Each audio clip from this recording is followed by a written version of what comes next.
സ്ത്രീധന മയക്കുമരുന്ന് വിരുദ്ധ സന്ദേശമുയർത്തി കുഫോസിൽ 11ാമത് ബിരുദദാന ചടങ്ങ് സംഘടിപ്പിച്ചു. കേരള ഗവർണർ രാജേന്ദ്ര വിശ്വനാഥ് അർലേക്കർ മികച്ച പ്രകടനം കാഴ്ചവെച്ച വിദ്യാർത്ഥികൾക്കും ഫാക്കൽറ്റിക്കുമുള്ള പുരസ്കാരങ്ങളും ഗോൾഡ് മെഡലുകളും വിതരണം ചെയ്തു.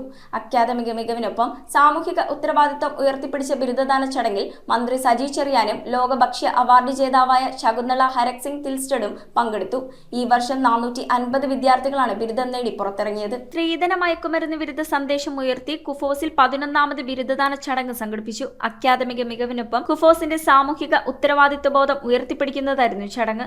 ഇതിന്റെ ഭാഗമായി എല്ലാ ബിരുദധാരികളിൽ നിന്നും സ്ത്രീധന മയക്കുമരുന്ന് വിരുദ്ധ സത്യവാങ്മൂലം വാങ്ങി. സാമൂഹിക ഉത്തരവാദിത്വമുള്ള പൗരന്മാരെ വളർത്തിയെടുക്കുക എന്ന ലക്ഷ്യം മുൻനിർത്തി എല്ലാ ബിരുദധാരികളും സ്ത്രീധന മയക്കുമരുന്ന് വിരുദ്ധ സത്യവാങ്മൂലം നൽകണമെന്ന വ്യവസ്ഥ സർവകലാശാല നിർബന്ധമാക്കിയിരുന്നു. ലോക ഭക്ഷ്യ അവാർഡ് ജേതാവും പ്രശസ്ത പോഷകാഹാര ഗവേഷകയുമായ ഡോക്ടർ ശകുന്തള ഹരക് സിംഗ് തിൽസ്റ്റഡ് മുഖ്യാതിഥിയായി എത്തി. Having an education in the area of fisheries and ocean studies is a wonderful achievement for securing a bright future for yourselves as well as contributing to bettering the lives of many, especially many poor women and men and their families whose lives and livelihoods depend on inland. 110 under graduate, 304 post graduate, 36 PhD അടക്കം ഈ വർഷം 450 വിദ്യാർത്ഥികൾ degree നേടി പുറത്തിറങ്ങി. Doctor Girish Gopinath best faculty researcher അവാർഡും doctor Rahul Krishnan best young faculty അവാർഡും governor Rajendra Vishwanath ആർലേക്കറിൽ നിന്ന് ഏറ്റുവാങ്ങി. കൂടാതെ മികച്ച പ്രകടനം കാഴ്ചവെച്ച കുട്ടികൾക്കുള്ള പുരസ്കാരങ്ങളും ഗവർണർ കൈമാറി.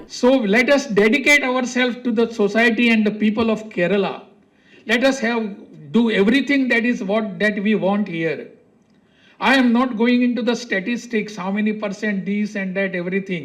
But my appeal to all of you here is, after my graduation, after my doctorate, after my post graduation, what am I to the society?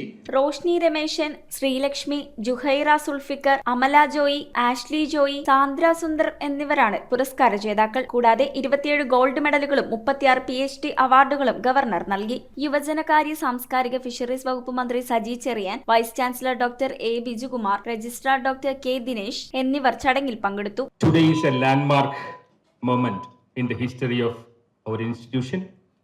For the first time, we witnessed 450 graduates being awarded degrees in a single year, including our largest cohort of PhD scholars.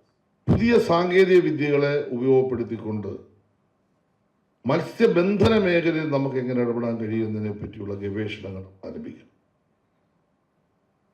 നമ്മൾ കുറച്ച് ഗവേഷണം നടത്തുന്നുണ്ടെന്നുള്ളത് ഞാൻ അംഗീകരിക്കുന്നു, അതിനൊന്നും പ്രശ്നമുള്ള കാര്യമില്ല, അത് തുടരുകയും വേണം.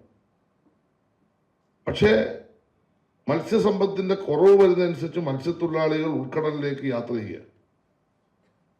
പുതിയ സാങ്കേതിക സംവിധാനവും സാറ്റലൈറ്റ് സംവിധാനങ്ങളെയും ഉപയോഗപ്പെടുത്തി ശാസ്ത്രീയമായ നിർദ്ദേശങ്ങൾ നൽകുന്ന പദ്ധതികൾ നമുക്ക് രൂപപ്പെടുത്തേണ്ടതാണ്.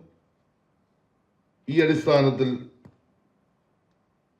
നിങ്ങളുടെ ചിന്തകളിൽ നവീനവും പ്രവൃത്തികളിൽ സാമൂഹ്യ പ്രതിബദ്ധതയും പുലർത്തുന്ന തരത്തിലേക്ക് നിങ്ങളെ രൂപാന്തരപ്പെടുത്തണം.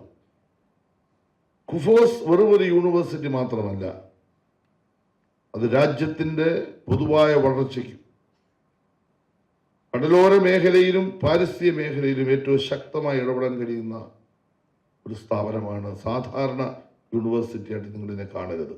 News bureau, Kochi. Sevens gold and ഡയമണ്ട്സിന്റെ പള്ളൂരത്തെ ഷോറൂമിന്റെ ഇനാഗുറൽ ഓഫറായിട്ട് ജനുവരി 11 മുതൽ ഫെബ്രുവരി 11 വരെ ഗോൾഡ് പർച്ചേസ് ചെയ്യുന്നതിൽ നിന്നും തിരഞ്ഞെടുക്കുന്ന 11 ഭാഗ്യശാലികൾക്ക് സമ്മാനമായി ഗോൾഡ് കോയിൻ ലഭിക്കുന്നതാണ്. ലൈറ്റ് വെയ്റ്റ് ജ്വല്ലറിയുടെ ഒരുപാട് കളക്ഷൻ നമ്മുടെ സെവൻസ് ഗോൾഡ് ആൻഡ് ഡയമണ്ട്സിൽ അവൈലബിൾ ആണ്.